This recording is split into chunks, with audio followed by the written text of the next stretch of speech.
Crispy, we need something big for this podcast episode, okay? Something big to lure everyone in, because this is where we might get new listeners, okay? Oh my gosh. So, okay, I've got something here. You know, people say that in drama, they like tension. They like times where people disagree, times where there's maybe some combat, but at the end we resolve it and everything's okay. I think we need that. Yeah. So, in today's podcast, ladies and gentlemen, at the very end of the episode, you know, watch time and all that, but no, for tension, Crispy, I have got a hot take that is going to annoy you so much, it's going to make this episode spicy.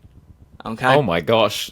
Troy, you have never teased anything like this. It's a take so hot, my mum called me crazy, and when we actually went through with it, she then switched to my side. So it's hot. I'm terrified. But, you know, you got to get through a whole episode of Who's There before that. I think we should start by rolling the intro.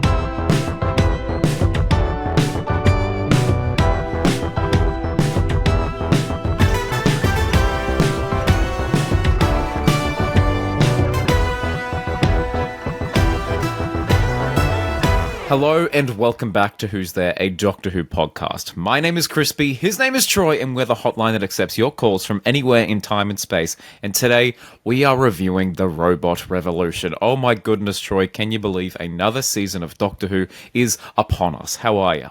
I'm good, man. I'm good. I'm excited to talk Doctor Who with you. I'm very, very excited. I'm excited too. I have no idea what you think of this episode. So you've not seen any of my comments on Twitter or anything like that? No, I think I was asleep. I'm glad, because this is the problem. I think we missed each other, like boats in the night.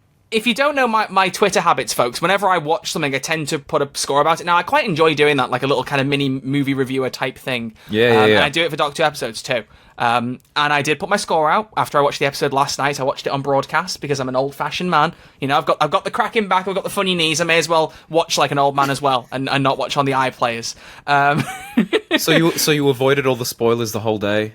I got a couple of small bits on Twitter. I went out and did a big walk. I was out for six hours. Mum went to a little art class. It was lovely. And I was like, you know what? I'll get some fresh air. I watched Sonic 3 in the morning, again, in the cinema. Honestly, no. We're going to get into Doctor Who straight away. We're not getting sidetracked here, but I will say, I know I've got it on digital, but I literally just looked. I was like, I might watch a film in the morning. And I saw Sonic 3 come up and I went, you've got that on digital. You do not need to watch this in the cinema. Yeah. And then I clicked the price. It was a kid's screening, £2.75 a ticket. And I went, well, I'm not going to not get that. Best bit, I went in, no one else in there. It was a private screening. Damn, you should have made a video. I did a private screening of Sonic 3. Yeah, I was literally thinking about you. I was like, damn, Crispy had to work hard to get a private screening for his video. But yeah, I went out for a walk, and I was occasionally checking Twitter while I was walking, and I got a couple of things. One was a mention of the every ninth word thing, and then there was something else, well, that was like, I think, it was the cat being killed, which, by the way, that was rough. Grim. Yeah, so I saw a couple of bits, and can we just get in with a reference for the kids straight away? Yep. Am I the only one who thinks of iCarly with the every ninth word thing? I've never seen iCarly. Okay, so I've barely seen iCarly, but there's one episode where the main characters all get held hostage by an obsessive fan, and they send a message to Gibby to get him to come and rescue them, and literally they're like, every fourth word, and then he plays it back and plays every fourth word, and it's saying, help, we're in trouble, come get us, kind of thing. Wow. And I just, I've seen people on Twitter say that, I'm like, yeah, wow, okay, maybe Russell's an iCarly fan, who knows? Once again, plagiarism.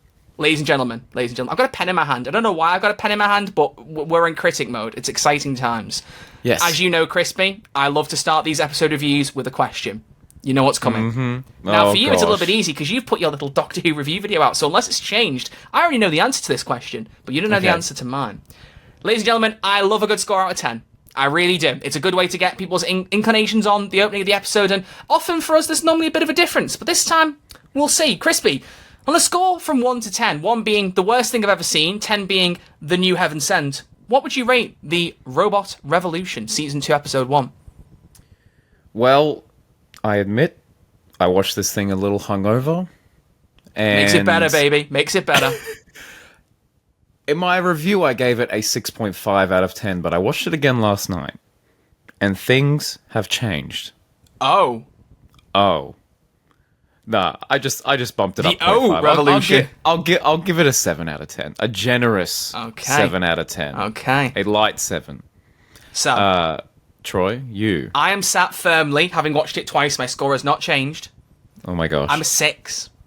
I'm lower than you, Crispy. I'm lower than you. This is unheard of. What I think we should do, because callers can obviously like steer us in different directions, and we're going to do a lot of callers. And if you are new to this podcast and you're still listening after 5-10 minutes of me mentioning seeing Sonic again, what we do is we take callers in from you guys via the link that we should put in the description on YouTube. I don't know why we don't do that. I'm going to try and add that in. But to remind everyone of the way it's working, I'm not pinging every week to remind you to call in. As soon as you've seen each episode of Doctor Who, call into the SpeakPipe link, give us your thoughts. Try and aim for half a minute. If it's a little bit longer, I'm not going to cry about it. There is one I've seen that's 1 minute and 21. I'm sorry, we're just not going to play that. There's so many callers, and I want to get through as many as we can. We've had like 26 callers or something, so thank you all so much for that. It really means a lot. So before we get to that, I think just 5-10 minutes for us to just very briefly talk about it without anything like kind of steering us or making us forget points. What stands out to you? Why have you given it that score, Crispy? Go. Well, purely, I think Belinda, I see potential. Right. And I'm worried there because if we go back, you could see me say the exact same thing about Ruby in Church on Ruby Road.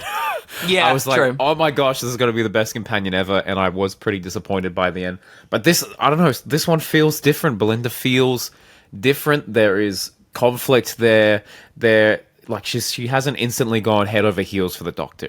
In fact, she calls him out on his nonsense. She is reluctant. She's a reluctant companion, which I just think is an interesting dynamic.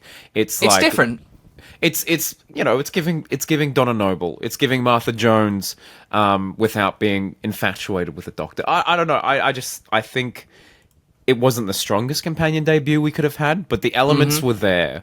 But the reason this episode is not a 10 out of 10 for me is that like they're just trying to do so much in this episode. Like it's overstuffed. Like this is a double stuffed Oreo, and you're having about 20 of them. You know, you've got the whole packet of double stuffed Oreos here. It's too sweet. Too sweet. In moderation, please. Some Miss Belinda Chander Oreos. Nice. Yeah, exactly. They sell that in the Miss Belinda Chander shop. Oh, yeah. But yeah, I think it's a fine episode. I finished that being like, I wasn't blown away, very much like the ending, and was like, okay, I'm on board for the season. But at the end, I was like, yeah, it was good. It was good. Didn't blow me away. Troy, I'm desperate to know your thoughts, man. I've just been rambling. I need to know what is going on. Okay, if you're new here, first of all, hello, please subscribe. Troy and is rate us usually 5 stars on Spotify because we are now 5 stars. Much closer to 200 reviews, and we have a special music video from Crispy coming out at 200 5-star reviews on Spotify. We're 13 away. We are Jody away from getting it. So go and rate us 5 stars on Spotify. Yeah, please. But yeah, if you are new here, Troy is usually more of the optimist here. Troy usually sees the good, and I think probably statistically will have a higher score in regards to Doctor Who episodes than me. Yeah. So I am shocked. The only recent exception, is like 73 yards, I think. Like, that's the only one where we really disagree, and I was on the lower end. Yeah. Well, Troy, what the heck's going on? What's going on? Well, I mean, really, it should be a 10 out of 10 because a Doctor Who episode cannot be bad if at some point I think of Love and Monsters. And I'm sorry, but the second that 15 and Verada and Belinda looked at the ground after Alan had disappeared and he started sonicking the ground, all I could think of was Ursula and the paving slab. I don't know why. My brain went straight there. My mum said the same thing, and I was like, yeah, I was thinking that too. I was like, is he about to pull him out of the ground? Not once did I think that. Well, mate, listen. You took your girlfriend to the cinema to watch. You should have. These are the kind of thoughts you just gotta have, mate. This is what you gotta get good in the podcasting game. You gotta always tie it back to the Absorbaloff. That's how it works. Okay. You can't skip the podcast classes. You clearly weren't taking notes. No, You're right. I'm with you. Belinda, I think, is brilliant. I really like her. There are people jumping to say she's better than Ruby. We'll get into it later. Not sure how I feel on that statement yet. Not to say she's bad, but I do really like Ruby. So it's more that. It's not that I think Belinda's bad. It's that I think I like Ruby a lot more than some people. So I'm on that. But I love 15 as always. Shusi is one of my favorite Doctors. Like I'm really getting that. I love that man. But him and Verada, their chemistry is really strong. I like that we have as you said, she's not a desire. She's not a willing companion. She wants to be out of there, and she makes it very, very clear. And I love that conflict it creates. I also love that she's not a mystery box that's hidden from her during the season. Like, he's gone straight to at the start, like, there's some kind of coincidence here. I've met you before. We should find out what it is. It's not being kept.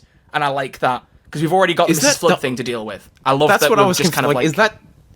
Is that done, the whole Mundy Flynn? Like, I was a bit confused by that. I don't know. I think they might do something later. I reckon, if anything, it'll tie into the finale, I reckon, is what they'll do. Because the thing is, he can't have written the whole of season 2 with Verada in mind, because they kind of said on Unleashed, we were casting, and at some point I was watching Boom back, and I was like, we should have got Verada. So, I think he's added bits in, but I don't think it's going to be a season-long thing, because I think it would have already been written in such a way that wouldn't be the case. Personally. I really, really hope not, because, as you said, the whole mystery companion thing, it's been done before, and I feel like it hinders character growth. Yeah. Because we're too focused on the mystery rather than the character. And you asked the question in your video of, is Mrs. Flood being solved this season? It is. That is going to be resolved this season. Anita Dobson said it in interviews recently, it is being wrapped up. Which plays into what I said to you before, that Russell kind of said this was a 2-season arc thing. So we will find out what's going on with Mrs. Flood. And why she's suddenly living next door to Belinda. Russell said we'd figure out why Ruby made it snow. Well, do you know what was funny? Right, we'll get to that later. I actually have a small follow-up to that later. What? Because I actually have a theory on that. It's all going to tie together. You're not going to believe how this ties together. You're going to hate me, but you're not going to believe it. Okay. But yeah, I love the conflict. I like how Belinda's introduced. I have 2 big issues. One, this is maybe just a me problem. This doesn't feel like a season opener. There's something about it that feels a bit more mid-season. And I know that makes no sense because Belinda's just coming into it, and you do get some introductions of her, but there was something about it, I think within the first 5 minutes, it didn't feel like the opening episode to a Doctor Who season. If that bit was done, it was now it's mid-season in a random plot that's trying to get through loads of stuff, and as you said, felt overstuffed. That was a problem for me. I almost agree. I feel like the first 5 minutes was the only bit that felt like a season opener. Exactly. Because my point. it was Earthbound. This would I feel Russell definitely tried to do something different here, being like, no, we're going straight to the action. We're going straight. Belinda's off planet first 5 minutes. And I feel like that was very, very intentional, but at the same time, there's a reason that the season openers and new companion introductions are usually 99% of the time Earthbound modern day stories, because the audience will instantly connect. So I feel like maybe for the general audience, it might be too much, because she really does take it in her stride and acts as if this isn't her first adventure in time and space, which it very well might not be. You know how at the end she's like, oh, that's your TARDIS? I've seen discussions of that, and I think the common theory, and I agree with it, is there's a deleted scene there where he mentions the ship's name. Because he mentions to her that he lands on a ship, and his ship gets impounded. He just doesn't say the name of it, and I wonder if there's a scene where he says TARDIS, and it's just cut out. That's just silly. If anything, you should have cut that line. Or done something in ADR to fix it. That it's kind of surprising that I don't know, that didn't get through. Anyway. The first time I saw it, I just thought he must have said TARDIS at some point, and I hadn't realised. Then I saw it on Twitter, and then I watched it again and went, oh yeah, he did not say that. There are a few things in there in the episode that aren't tied. I mean, who's the person who told 15 about Belinda while This Is Gallifrey starts playing in the background? What's that about? Oh, it's because the Master's back. That takes off the bingo card. It could be a future version of Shooty. Seen that argument. It could be Joy to the World all over again. Could be. Yeah. I don't know. I mean, as we said, there is so much. Even these little threads that are getting born. There is so much into a 45-minute episode. Yeah, it really doesn't have any breathing room. Yeah, I agree. It's too much. I just didn't love the main plot of the episode. There was something about it that I just was not hooked on. I know you said about the Miss Belinda Chandra bots and all that being funny. A part of me was like, are we just going to be doing this for the whole episode? The Miss Belinda Chandra blah, this Miss Belinda Chandra blah. It felt like an interesting idea of a star's named after you. What happens if that star comes looking for you? But the actual events of the episode after that, I just wasn't hooked on. And there was something about it that felt like I said, the opening bits felt like season opener. The final 5-10 minutes of them in the TARDIS, that confrontation, great. How we get from one to the other, I'm just not on board with. So that's why it's a 6 for me, because there's some really strong stuff, but the key plot, I'm just not. I don't know if I'm feeling it. And also, the resolution with Alan just confused me, because he was a bad guy that enjoyed being bad, but every 9th word he was saying, I'm in pain, help me. But after that point, every 9th word meant nothing. If you actually count it back, he's not saying anything. Then he's dead. Then he's a sperm and egg on the ground. And Shooty probably should care more about someone dying who might have had a good side. Then he gets hoovered up by Polish. And he's like, that's really funny. You're dead. And I was like, okay. Yeah. I don't know. Unless Polish bots are good surrogates. Maybe they can carry babies. I don't know. It's Miss Belinda Chandra world. Maybe we don't know. But I don't know. it's actually Polish. Yeah, it's a it's fair enough. Fair enough. I love me a bit of Warsaw. I back it. Yeah. So yeah, look, the problem there is I was like, oh wow, we're actually doing something with that opening scene. But then after watching it, I was like, I wish we got to spend more time with this Alan character to realize he was not a very nice dude. Because he only has like one line at the start where he's like, oh, girls aren't good at math or whatever. And when I was watching the opening scene, I didn't realize. I just thought this guy was like really awkward and didn't know how to talk to girls. That's yeah, like, it did feel like a bit of a sudden cut off, and then they go back and fill in a lot of extra stuff. And then all of a sudden we see that, oh, he's a gamer. Oh, he kind of like views reality as a game, and he can shoot, kill as many things as he wants. And then he's like, he proposes to Belinda or something. Maybe we could have had a scene with one of the flatmates, because they kind of had them talking to her a little bit. Maybe one comes into her room and goes, "Oh, you've still got that poster hung up." It's like, I thought you said that guy didn't turn out very well. No, he was very weird. He was possessive, but you know the poster's cute. Something like that to fill a gap would have been quite nice. Yeah, just something like else, a bit of extra detail. Yeah, she does say like, "Oh, this is probably like the nicest thing anyone's ever done for me." So I feel like that could have been a really beautiful character moment. She's been like dating this absolute douche, but this is like such a nice gesture that she feels attached to it in a way. Yeah, a bad breakup, but you keep something good out of it, kind of thing. Yeah. That could have been. Yeah, I don't know. I just enjoyed that. I think I like the idea that the villain was the possessive boyfriend in the end, but damn, it would have been so much better if we were kind of shown that he was bad more before the end. Because I thought they were trying to say, like, you know, we're trying to stop the AI. Like, is it a commentary on AI? And then, no, it's a commentary on bad boyfriends. No, it's like, oh, okay, like, a bit of a... Ow. And it's like another dumb anagram nonsense thing. Did you roll your eyes? Anagram. Did you roll your eyes when it was revealed to be the owl generator? What does that mean? I kind of worked it out. Well, generator, I have no idea. I think that was meant to be a cover story. It was meant to appear as an AI generator, and once the generator bit dropped, you could only see owl, like the generator bit, like the veil was lifted per se. But I did think it was weird when they showed the camera angle that you couldn't quite see the AI. And then when it kind of was leading up to it, I was like, it says owl on the top, doesn't it? And then it revealed it like a second after. I was like, okay, makes sense. But yeah, so it was like fine, but I think it's one of my... In terms of actual season openers, not episodes, but season openers, one of my least favourite season openers for Doctor Who. Not that it's bad, I just think as an opening episode, it just didn't do it for me. Which is a shame, because on Doctor Who Twitter, which, you know, as I've talked about before, it's a place full of a lot of criticism on unnecessary things. People love this episode. I was shocked, because for those who haven't seen my video, I was at an engagement party the night this dropped, which is crazy because it's the first time Doctor Who's ever dropped on a Saturday for me. I was really sad. The one time you were engaged doing something else. I had a previous engagement. And yeah, so I watched this thing first thing Sunday morning, a bit hungover, and then Washer was like, oh yeah, that's fine. Went and looked at YouTube. Every single YouTube title was like, this is the best thing ever. We are so back. And then I was like, what? Check Twitter. Everyone was loving it. And I'm like, I think it's fine. But I'm not like, we've got a new 11th hour on our hands. I'm just happy everyone else is enjoying it. It's nice to see people be happy for a bit. It's nice. Yeah. But should we find out what our people think, Crispy? Yeah. Let's go. The people have called in. Called in. We're going to try and go through as many as we can, obviously with there being an excess of calls, and I would love it if this carries on. I know obviously that means people aren't going to get their calls played, but, you know, it would be great if you guys keep calling in. If this keeps happening, we'll try and cycle between different people in episodes. If you don't hear your call this week, hopefully you'll hear it next week, where we'll have a special guest. We'll reveal that at the end as well. This is a packed episode, folks. It's a packed episode.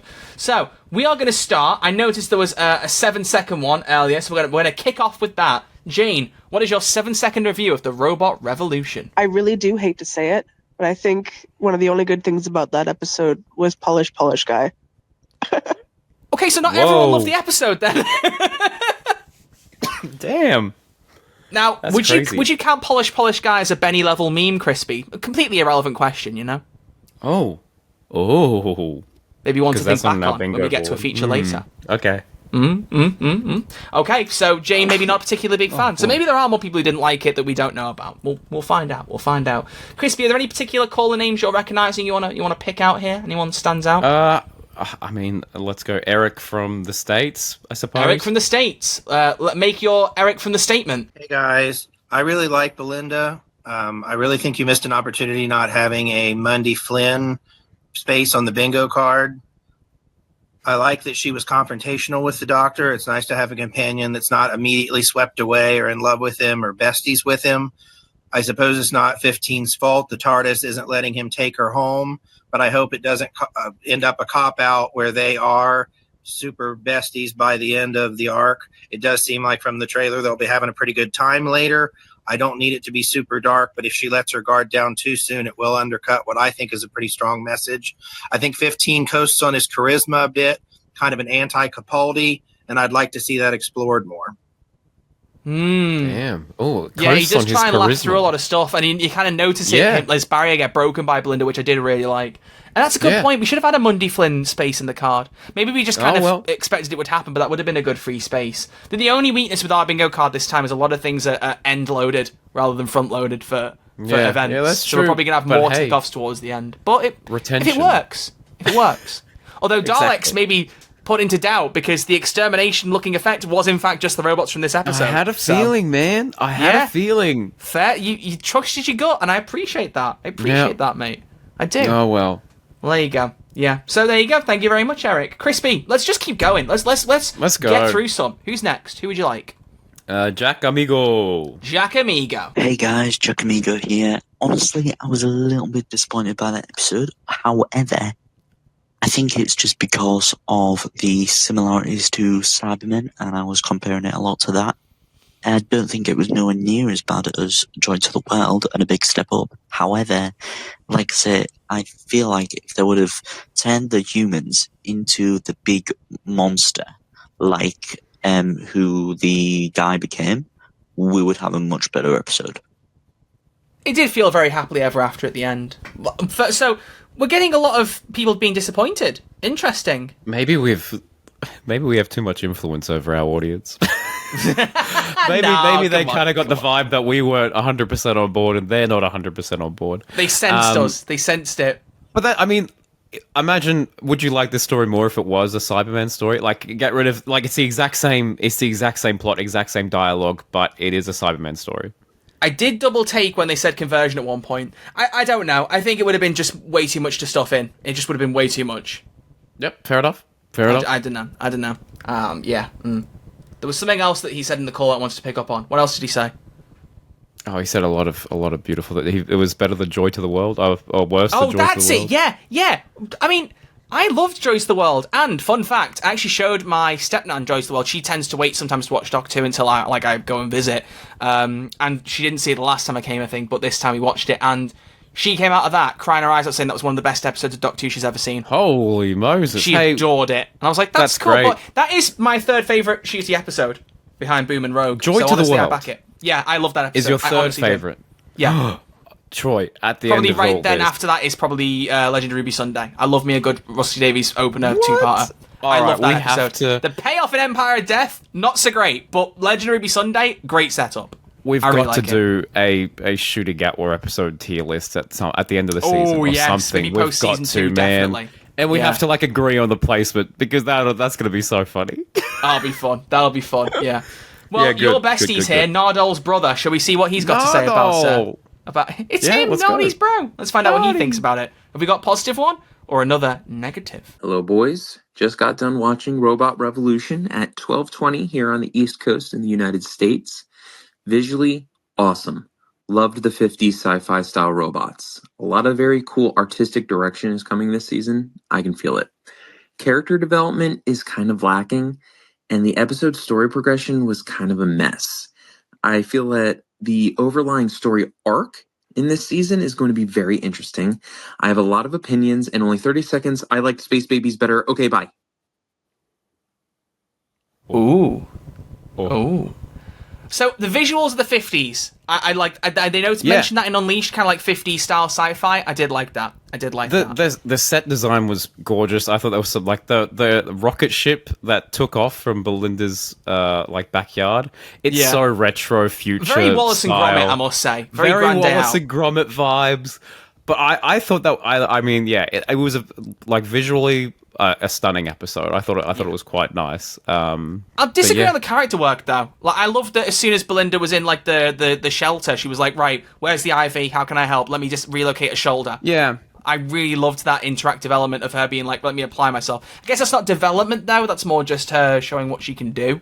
Well, I feel like there was like they were setting up her character, but we didn't quite get to see exactly what makes her tick. True. Like, True. Why should we get her home? Is there something important? She just doesn't like Ncuti, you know? She just doesn't want to be She's there. the only person on planet Earth that doesn't like Ncuti Gatwa. Doesn't like Ncuti Gatwa. Ay. And also, can we discuss, because you, Crispy, Mr. I Love Series 6, we're only a couple of episodes away from Series 6 at this point, but can I just say, I really love when the end of the world scenario is pointed to the air date of the episode it applies to. Not only does it show that the show was planning ahead and knew when it was going to air, which I just kind of love that kind of planning notion, like we were ready for all this kind of thing. I love that element of it, because they had to have known, like, well, they filmed it like 2 years ago. They filmed this when the 60th was airing, so they already knew the air dates in 2025 at that point. Crazy. But that's insane. It's just like Pandorica Opens. That was the thing I was going to say. I loved that Pandorica Opens when River lands in Amy's backyard and she looks through the stuff and figures out that it's a trap. She's like, it's the 26th of June 2010. And you have that moment of going, wait, that's today's date. And the funny thing is with this one, the only reason I realised very quickly the 24th of May 2025 is the air date of episode 7, which is Wish World, which I'm guessing is going to be some big cliffhanger that will lead into Reality War. But I only remembered that because we've been planning our guests for the podcast and the air dates and also our live episodes. And I remembered we said the live episode in May would be on the 31st, the last episode of the season. So I only took a very quick bit of mental maths to go 7 days ago. Oh, episode 7. Oh my gosh. Oh dearie. Being a podcast with a plan has so its perks. much fun. The P's work there. Look at that. Absolutely. Look at that. Wow. Well, I How hope do you feel everything about goes well the for episodes that tying into real life dates? I mean, it needs to happen more often. I think they tried. Yeah. I think they did it retroactively in Flux as well for the finale. I think there was some kind of mention of a date in. I swear. Was there? I swear. Yeah, in the Vanquishers, the episode I've seen so many times. I've got to rewatch Flux. There is definitely a date mentioned there, and I was like, that's fun. But this one, the fact that they filmed this in 2023 and would have known that they would be airing around this time, which is so funny because, like, I swear Russell went on record saying that the season 1 premiere moved because they wanted it to air much earlier in the year, but it had to change. But for this one, they were pretty locked in if it was like filmed and narratively like in. Do you remember Russell saying that he wanted like season 1 to air in January? Maybe of 2024. So actually, hang on. Maybe we're giving it not to be discredit Russell. Maybe we're giving it too much credit. It could be those scenes were filmed in reshoots because they filmed. Because in The Devil's Court, they say that they're putting Ruby back in like June 2024. Yeah. Which would have lined up with the series, so maybe they filmed that in afterwards and put it in post, and maybe did the same thing here, because they are all in TARDIS scenes where they say those things. I don't think the date of the 24th is brought up outside of the TARDIS. I don't want to go fully on that without being completely I'm not sure. We'll rewatch, we'll reassess. But maybe rewatch from the start where it looks like Verada is staying in Donna Noble's house. It's not the same house, I realised afterwards, but it looked almost the exact same, which was odd. It's probably the same set dressing, and they're just I think they moved the kitchen from one side to the other, like the fridge and stuff, but I think it might have been the same area. I was like, I think it's the same 14 put a big shield up with a Sonic right behind where that robot stood. I was like, what's going on there? Look at the same shots going. New shot. New shot alert. New shot. That's a reference there, folks. That's a reference. Crispy, there's so many more callers. Who would you like? Oh, man, just pick one. Just pick one. See what we got. Well, since we had a mention... Oh, actually, no. Hang on. We've got to go with this. Random Whovian has sent in a 2-second call, and considering the name next to it, I think I know what's coming here, but... Polish. Yeah, I figured. It just says Polish. Great. Yeah, thank you very much. That's another call. Interaction, baby. Interaction. Well, you know what? We're hunting for some more takes, so why doesn't Hunter give us one? Hope you're both doing well. I loved it was a great episode, pretty much. Like I loved the episode. You know what? I'm tired. That's all I've got to say for today. I loved the episode. Good enough for me. Good enough for me. Appreciate it, Hunter. Appreciate it. Glad you Listen, enjoyed, I said my friend. this was 73 yards. I'm quite happy if I'm the only person who doesn't like an episode and everyone else loves it. I mean, I don't dislike Robot Revolution. Yeah, but if everyone else likes it more than me, not that bad. Yeah. But you know what I'm like. You know, I'm the big optimist. You know. Yeah. So I do kind of feel when I'm giving something like lower than an 8 or a 7, I'm like, ooh, there's some problems. There's some problems here. So I don't know. Crispy, who do you want? You pick a name. Come on. Who's striking you? Zach. Let's hear from Zach. Zach. Let's see what Zach is saying. Hello, Zach here from the planet Miss Belinda Chandra. I loved season 2, episode 1. I think it was just amazing. I loved the emotion. I loved all the conflict. I love everything. I think Belinda's character is amazing. She can see right through the Doctor, and I love it so much. I love the storylines. I love everything.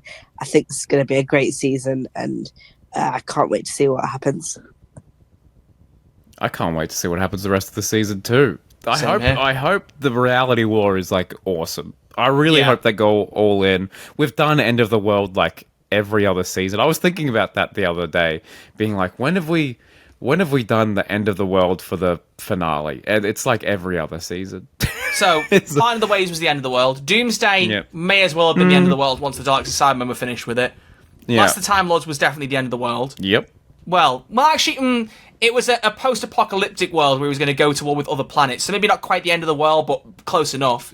Stolen Earth was the end of the universe. Pandoric Earth was the end of the universe. Wedding River Song was the universe kind of freezing because something didn't happen. So, Name of the Doctor was the end of the Doctor's timeline, so therefore chaos across the universe. Yeah, sure. Dark Water, Death in Heaven. We're fine. They were going to convert every Cyberman to end of the world. Yeah, it's fine. Hellbent, Clara was going to die. So that's the end of the Doctor's universe. Well, that's just objective. Series 10 was the end of the spaceship. Yeah, I was about to say, Series 10, they're like, you know what? Earth's not involved. And I love it. It's one of the best episodes Maybe that's why we ever. like that one more, because the stakes are different. It's small. I think we've said that before. Series That's why 11... I go to different restaurants, my friend, because the stakes are different. Shut up. Series 11 was... Oh, I was going to say it was just the Ox planet, but no, they pulled Earth in with a giant third act superhero laser beam, didn't they? Yeah. Yeah, I forget that sometimes. Series I 12 was just another planet and some Cybermen and Gallifrey. Earth's fine. I think Earth's fine. Flux it was not, and arguably still wasn't afterwards. And then season 1 was Earth again. Yeah, so it's got a pretty good strike rate at the world ending again. Poor Earth. And there was a good point as well you made in your video, actually, speaking of, that Belinda was a bit chill about robots taking her to another planet. Oh, and I was she's so chill. trying to think in my head, because I think Mr. TARDIS commented and was arguing, there's been some universe resets, how much does the world actually remember about alien invasions? But we have just had the Sutek of it all, which surely people knew was an alien invasion of some form. I've only seen Empire of Death like once or twice. It gets reversed, right? Like Marvel style. It doesn't get reversed as much as everyone gets brought back to life a la in Avengers Endgame, I think. Yeah, that's what I meant. Sorry, yeah, Avengers. No, but I mean, like in terms of time span, people are aware that it's happened, rather than like with the Master, where time is reversed to the moment the President is killed and the Master doesn't do what he does. Like, I still think it happens, which actually makes up an interesting point to how much time passes in between Legend of Ruby Sunday and Empire of Death. I don't know, but there's that. Anything else before that you could think? I mean, the Meep and the Wrath Warriors in the middle of London, the Giggle. They might not know that was an alien invasion, but there was something chaotic going on there. It would have just been like a COVID thing. Everyone would have known about it. They'd be like, oh yeah, it was the week we all had the Giggle. She was quite stunned by the robots existing, and then once they kind of talked to him and said, we're taking you to the Star, she just kind of went, all right, screw it, why not? Yeah, she was a bit more just like, I guess I've got to roll very with the nonchalant punches. about it. Yeah. But yeah, I just thought that was odd. I thought that was odd. Anyway. We're doing well. We're getting through a lot of points, Crispy. This is the bullet point list. I like it. We're professionals. We're professionals at this point. Professional podcasts. Do you know what they have, Crispy? A plan? Special segments. Bingo! Bingo! What? Bingo! What? Oh, that's right, everyone. It's time for bingo, baby! Ladies and gentlemen. I actually don't know if turn the volume down in here turns it down in the edit. I need to check that, because I might be doing that for no reason. I might as well just pause it. But, Crispy, explain. What's happening? Well, each week we last week, I think. Was it last week? Last week, baby. It's been a whirlwind of a few weeks, Feels like a lifetime ago. Last week, Troy and I, with the help of our listeners, created the Doctor Who Season 2 bingo board. And on there, as many a big and small prediction as to what is going to happen this season. Now, Troy, you were telling me earlier that there might not be that much to tick off this week. What have we got on the board? What's happening?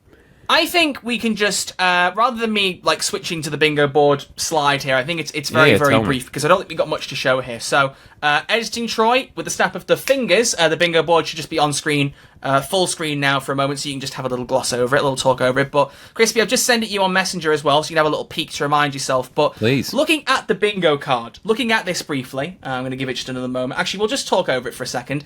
I think the only thing we can tick off here is 15 crying, because he kind of saw that coming.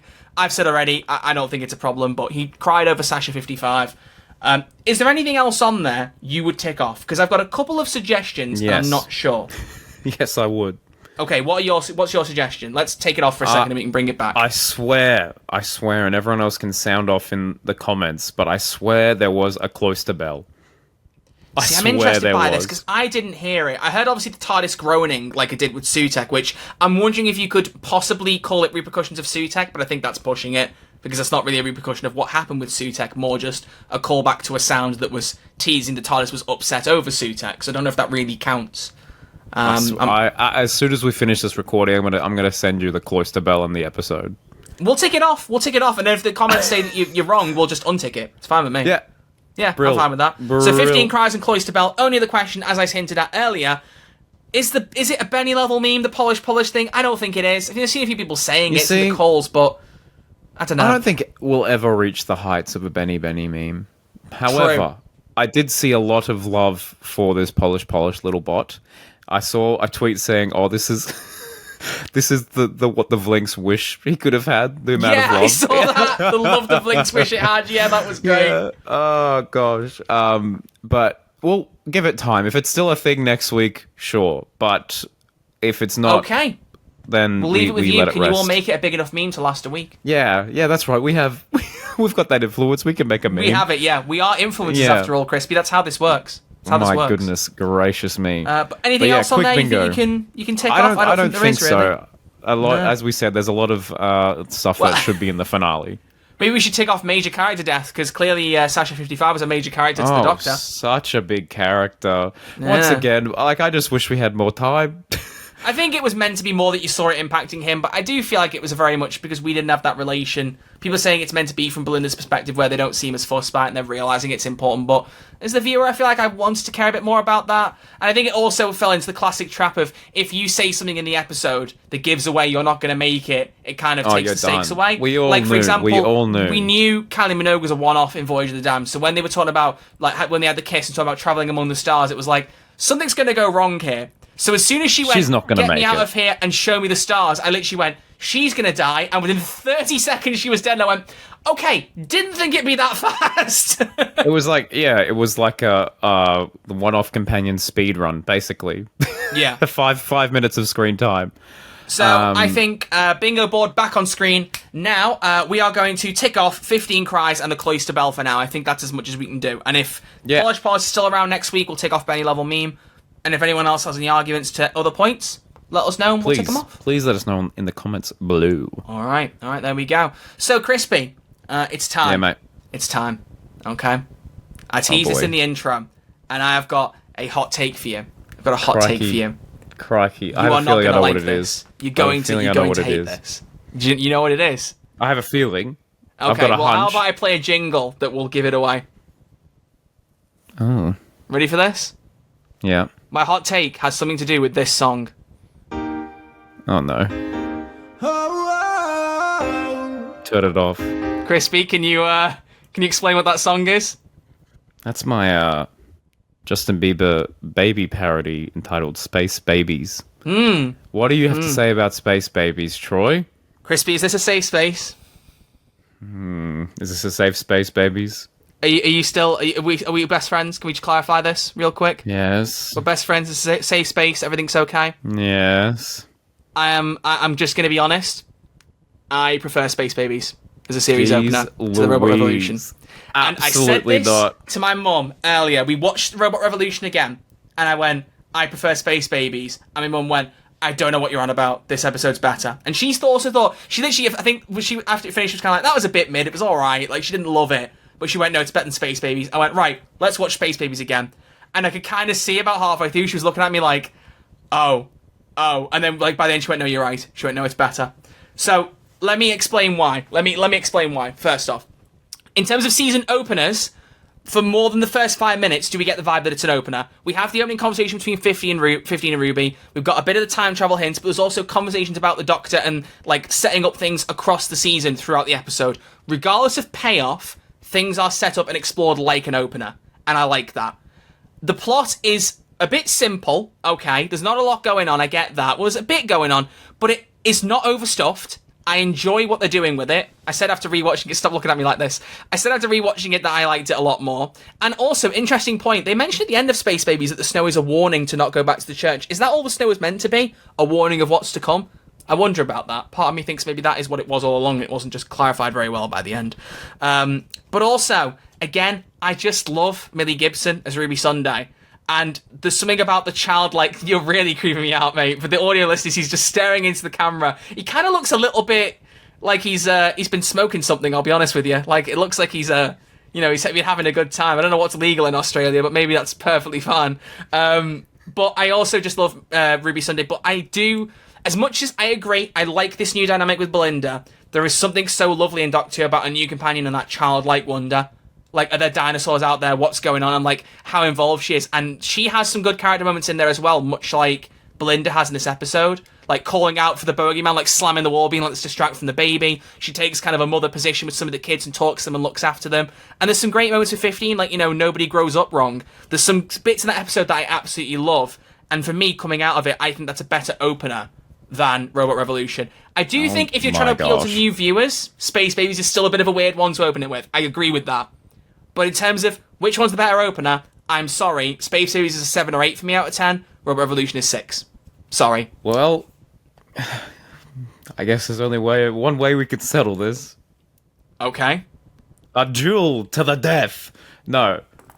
We need to put out a poll. We need to put out a poll. Oh my gosh. Get your lightsaber, sir. At arms. At arms. No. No, I don't have any weapons here. I use my words like the Doctor because I'm so cool. She just said you're an absolute weapon. That would have been quite funny. Thank you. So yeah, that's my opinion. And when someone said that earlier in the call, I was like, I'm not going to hint that I agree with that. As soon as that said, I was like, damn it, is that Troy's opinion? I was like, when he said it, I was like, oh no, I might have given the game away. I bet it is. But yeah, so there you go. I completely disagree. A million percent disagree. Well, you also have the personal investment of not being unable to get your girlfriend back into Doctor Who afterwards because she was so shocked by it. I had the hypothesis, for me, was like, this episode is going to win my girlfriend and the general public over to Doctor Who, and in fact, it had the opposite effect. That's the only episode I've had people come to and be like, that wasn't great. That really wasn't great. I definitely think that is one of the most guilty of better on a second rewatch episode, better of a rewatch episodes I've ever seen. Like, very few episodes have I changed my mind quite so dramatically a second time, like with Space Babies. And I felt that at the time when I rewatched it again after we did the episode of that time. And then especially now watching it now, I'm like, no, this is actually a really fun episode. It's actually really quite fun. Some things could have been tied up better. I still think the Bogeyman question, what happens to the Bogeyman, is a bit kind of unanswered. And why is everyone suddenly happy that it's alive? I think there are things that could be better, definitely. But in terms of it just being a fun episode and a good opener, I think it's up there. I really like it. Although it does have elements that feel very similar to, like, RTD1. Maybe that's why. Maybe it's comforting. Maybe it's comforting, Crispy. Maybe all I need is a bit of comfort, a bit of warmth, okay? Rather than these looks you're giving me of intense judgment, okay? Listen, you're like, it would benefit from a second viewing. Yeah, it was a hard enough pitch getting a first viewing. It was that I already put in the hard yards. Russell had to deliver, and he didn't deliver for me that week. He didn't. Russells don't deliver on Saturdays. Do you not know that? I did not know that. No, I didn't. There you go. That's how it works. Shame, well, he's not delighted to find that out. All right, let's wrap up with one or two more calls, and then we will pack it in, I think, because we need to go. You've got work to go to, and I've got sleep to get. I'm going to get up early tomorrow to watch The Last of Us Season 2. Woo-hoo! Oh, yeah. Oh, baby. So, let's go. Do you know what? I spotted this one earlier. Leanne from Uncultured 20s, which if you don't know is another podcast that Crispy and I guested on last year. They talk about all sorts of different pop culture things, and we were chosen to talk about Doctor Who. Because we're the best sources, obviously. Come on. Yeah. But no, it was lovely to talk to both the girls who host that, and Leanne, one of the two, has called in to give her thoughts on Robot Revolution. So should we find out, Crispy, what she had to say? Please, I'm desperate. Let's do it. What have you got, Leanne? Hi, it's Leanne from Uncultured 20s here. I just finished the episode literally 2 seconds ago and had to remind myself to call in. I think overall, I was entertained by the episode. I thought the length was good. I actually think Barada really outshone Shruti in this episode. She was really incredible. I think it was a little all over the place, but fun. And I really loved the editing when they were kind of going through her life when the certificates touched. I thought that was really cool. Anyways, always listening. I'm excited for this season. Oh, thank you, Leanne. That's lovely. That's lovely. Really nice. Yeah, we didn't mention the kind of the way that was shot with the certificates touching together. That was a bit kind of like almost like indie film sensibility or something. It was odd. But I liked psychedelic, man. It was awesome. Put some Tame Impala over it and it's going to feel trippy, man. I mean, I love that. I watched a bit Josh Snare's review, and there's like a scene in one of Hartnell's episode where they do some kind of like experimental stuff, and it's like exactly like how that was shot. And I was like, damn, we should do more stuff like that. Yeah, I really hope. I haven't looked at who's directing this season, but I want some directors to take risks. Next week we've got like a half animated episode. I feel like this is hopefully going to be a very creatively fulfilling series, not only for the creatives but for us as the viewers. And yeah, that crazy psychedelic sequence looked awesome, felt awesome. Did it make sense in the plot? Kind of, but it just looked cool. It looked very, very cool. What are you looking up? I wanted to double check this. Peter Hoare, I think is how you say his name. That's his name, YouTube. Was the director of this episode, who also directed previous episodes of Doctor Who. Where was it? He directed A Good Man Goes to War.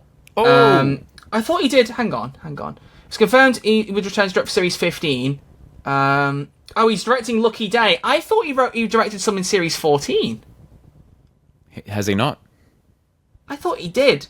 Am I going crazy? I thought he did. But the big thing was he directed the infamously regarded best episode of The Last of Us Season 1, Long Time, the Bill and Frank episode. Whoa! He was the director of that episode. I could have swore he did more for Doctor Who, though.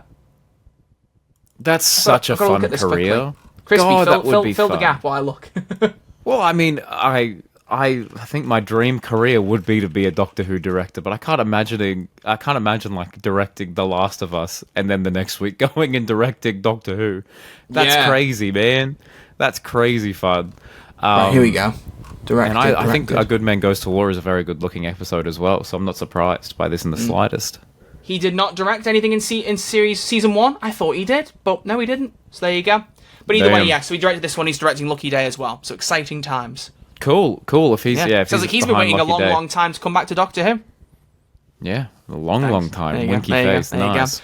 Let's have 2 more calls. I'm going to be biased because I do love my Scouse callers. Robin from Liverpool. Let's find out what he had to say about the episode. I think the middle 20 minutes or so of the episode worked, but the first 20 minutes just felt too rushed. And then the final section of the episode had the Altrist in, which was just a bit confusing. The whole like being a gamer and killing people because they feel like doing it in games, it didn't really make sense as a motivation. And then when he turned him into a sperm and an egg and cleaned him up the polished robot, I didn't really think it was in character for the Doctor to be laughing about that. Exactly. You know what? Yeah, well done, Robin from Liverpool. I think that everything technically in this episode works. If you want to find like a reason or motivation or like, oh no, but there was this, oh no, but there was that, but everything just happens so quickly that it's quite easy to miss. Yeah, like everything is justified, and like narratively everything works, but it's just so quick that it doesn't work. You know what I mean? Except for, as I said, the last bit with Alan. I still think that, like, you know, they hint that every 9th word for him was like him saying, I'm in pain, help me. And then as soon as they point that out, that stops being relevant and he's just a bad guy again. So I'm not sure whether they were trying to tell me he was a good guy trying to call out from his bad impulses, or if he's a bad guy trying to suppress the little bit of good that's left in him. Yeah, it didn't make sense to me. That is true. And I wonder if because he was the bad version, that's why 15 didn't care as much when he died. But the bogeyman made him literally wet himself running from fear, and he still went out of his way in a draining oxygen airlock to save the monster. Like, it's not... It's why I pick on that moment from Dinosaurs in a Spaceship, you know? Solomon is a very bad guy, but Eleven still doesn't care. He's like, oh, I'm gonna let you die.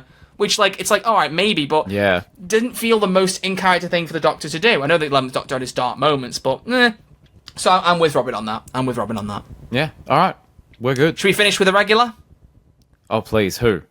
Dr. Master is only just called in, so she's late to the party. She's normally the first one, so I'm quite appalled by that, I'll be honest with you. There will be fines of, I don't know.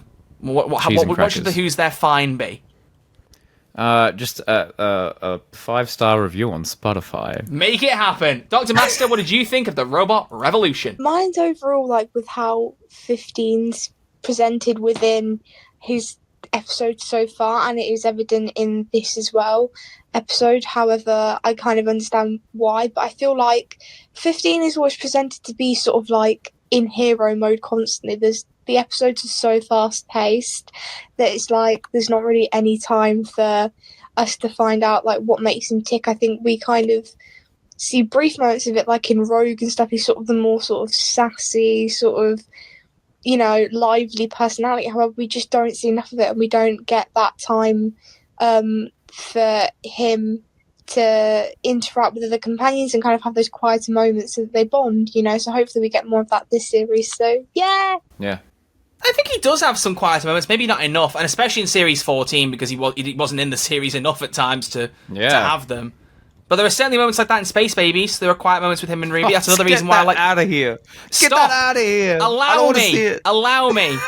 This is why I keep living for days like these. Like, that kind of dialogue is great. It's beautiful. But yes, I agree. But there is a lot of hero mode. We need some more of that.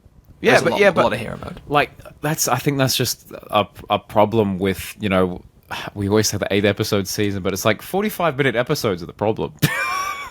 There is that, but I do also think it's the number of episodes. I agree with you that you can get a lot done in 8 episodes, but again, I think especially from a show where we're used to having 12, 13 episodes for such a long time, even 10 for like a stretch, but it was alright. You're absolutely right. Genuinely, when I was watching Space Babies earlier, right, and this is not about Space Babies particularly, I know there's the argument that, you know, they like Belinda and 15 more because they're not immediately best friends. Watching Space Babies again, I kind of saw where they were going with that and how quickly they bonded and how well they interacted and stuff, and him giving her the TARDIS key. I think it works in that episode. Yeah, that's right. But when they have that conversation and he's like, you know, I would love it if you came with me, I almost got a little upset because I thought, she's gone in 7 episodes. She's barely around long enough. And I said already, goodbye does make me tear up. I love how that's done. I think I just have a soft spot for that pairing. I really do love those two together. But it's so quick and so gone that, like, yeah, you don't have enough time sometimes, and sometimes moments like those, you might think there are 1 or 2, but there's not enough, especially when you've got such a short run. If there's constant hero mode or constant sex education mode, which is a definition for where the lead actor is not available for the episodes, then you can't really, like, you can't have all of that. Yeah, it's a fair point. It's a very fair point. So maybe we'll get more of those in this season. I hope so. Yeah. But I also have to admit, I'm excited to get more Ruby. I'm going into the season quite excited for her to come back. I haven't fully, like, remembered that. That's been one of my big draws. I'm excited for Belinda, and I like her so far, but I really liked Millie Gibson as Ruby. I really liked her. So I'm keen to see her come back. Millie Gibson, I got no problem with. I got no quarrel. Oh, no, you hate her. Like, it's on record that you absolutely hate... No, he doesn't. He doesn't. That's been AI generated. I mean, Al generated. Stop. She's going to be... I think she's going to be my next Martha, where she has one series. Your next Martha. She's a standout from that series, and I love that she actually, even though she should have come back later, Martha definitely, I don't know why she's never come back. She really should have, but at least in Series 4, she got to pop up a few times and interact in mid-series and end-series. I think we're going to get that with Ruby again, and I think it will be great for her character. I really do think so. And I'm really to be honest, we haven't had that since then, right? Like, because Amy never came back, Clara never came back. Like, and I wouldn't count River Song because she was never in for a full series. So yeah, I think not since Martha. I mean, hey, I'm excited for that dynamic. We won't have felt that since like the Sontaran stratagem or the Series 4 finale. That's exciting. That's cool stuff, man. I'm excited. Don't let me undermine Belinda because I think Verada has come in and done a barn burner straight away. She's fantastic, but we'll see. I think I'm still mourning how little we got with the last duo. And like honestly, if I rated companion duos, I think I put 15 and Millie very high up. I really do. I think I agree with you. There's more we could have had. There could have been more confrontation. There's not as many episodes, but just for the raw chemistry those two had, you could feel it from the initial press stuff. right away. Yeah. You just knew that Russell had the sauce picking those two. So I'm really keen to see her come back. But I am very excited to see where they go with the dynamic with Belinda and 15, because I like that she called him out on his BS. She was like, oh, is that what you said to Sasha? That was like and you saw his face sink, and I was like, oh, this is good. It's We're cooking with gas. Good stuff. And the DNA scan.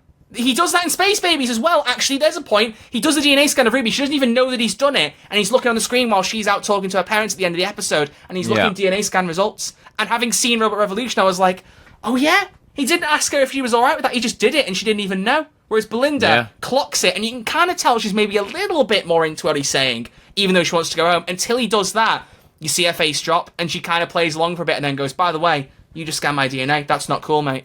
And you can see he tries to laugh it off, like, I've not upset you. No, we're going on an adventure. Like, no, your girl's dead because she trusted you. And he goes, oh, it's good. I want to see. I want to see more of that. I am slightly I'm excited for both worried. dynamics and the three dynamic. I'm really excited. I agree. But I am slightly worried for next week. I hope at the start there is some kind of scene where Belinda's like not 100% on board, and Shooty's like, look, I literally can't do much. The TARDIS is stuck, so we can either just chill in here, or we can go and have fun. Go watch Alan Cumming in a movie. Which, I mean, come on, like, that's exciting, you know? Yeah. So I really hope that she's not like, all right, we're the Doctor and best friend now, and we're off. I really hope there is a scene where the Doctor's like, look, we're stuck. We may as well go and have some fun. I think they'll get into it and end up being friends somewhat, but I think she'll still have that contempt for him. I think there'll still be a bit of an underlying thing there. I honestly do. I hope so. We'll see. Anyway, we'll find out next week when we talk about it in our Lux review. Crispy, I think it's time to reveal our special guest. Who's going to reveal it? Who wants to the honour? You do it, sir. You do it. You set this up. Okay. Our episode 2 guest, I'm very excited to have this guy back. He's been on the podcast before, but it was back in 2022.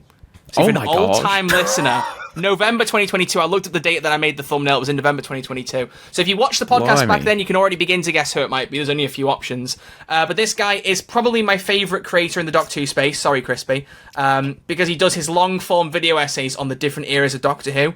Easily one of my favourite things on the platform. I honestly do mean that genuinely. They're fantastic. And also we've talked before about this man's sultry tones. But the delightful Clever Dick Films will be joining us next week to talk about Lux. We have picked a bunch of guests, and we did, where possible, ask them to pick episodes to feature on. So you're going to find people where hopefully they're on episodes they've picked. And he was one of the first ones to reply, and he straight away went, can I have Lux? I was like, yeah, absolutely. So I'm very excited to hear his thoughts, and I'm going to bend his ear as to where the Peter Capaldi era video is, because I cannot wait for that thing. It's got to be near completion. I cannot wait, mate. I love it. I love it. It's going to be good. I'm very excited to see him again. Yeah, I honestly am too. But until then, Crispy, I mean, when did he actually? I'm just going to look this up. When did he put the Matt Smith one up? I've got to look for this. I've got to look at this, because he started redoing his classic era ones, which was the thing. Matt Smith was 2 years ago. My gosh. I feel so old. I feel so old. He's a busy man, in fairness. I understand he's a busy man. Yeah. But I'm excited to talk about Lux with him next week. So get ready for that. And that means if you do have any specific questions for him, when you call in to give your review of Lux as soon as the episode's out, once again, as soon as you've watched it, just call in. Don't wait for a ping from me. I say from me because Crispy, I'm the one who handles the public things. Crispy's got a job, a full-time job. He's busy and a girlfriend. Too. He's living the great life. But no, I obviously put the calls out sometimes. I just don't trust myself to get it out at the right time or change what it says on the page. So I think it still says the bingo card. Ignore what it says on SpeakPipe. As soon as you've seen Lux, call in, give us your thoughts. Crispy, can I have your closing comments? Closing comments. The Robot Revolution was an interesting episode. It tried to overstuff everything, much like an overstuffed Oreo. However, it was a little too sweet for some. Troy and I give this episode about a 6.5 out of 10. I'm feeling a light 6 I'm feeling a strong 6 to a light 7 transition. You said too sweet. I was going to make a Hosier joke, but I feel like the moment's passed now. Sorry, mate's passed. It's all right. It's fine. Take us to church on Ruby Road. Beautiful Ruby Road. Ladies and gentlemen, thank you all for watching this episode. We'll see you all next week where we review episode 2 of season 2, Lux. And I tell you what, if this is the lowest score we give for an episode this season, we're in for a corker.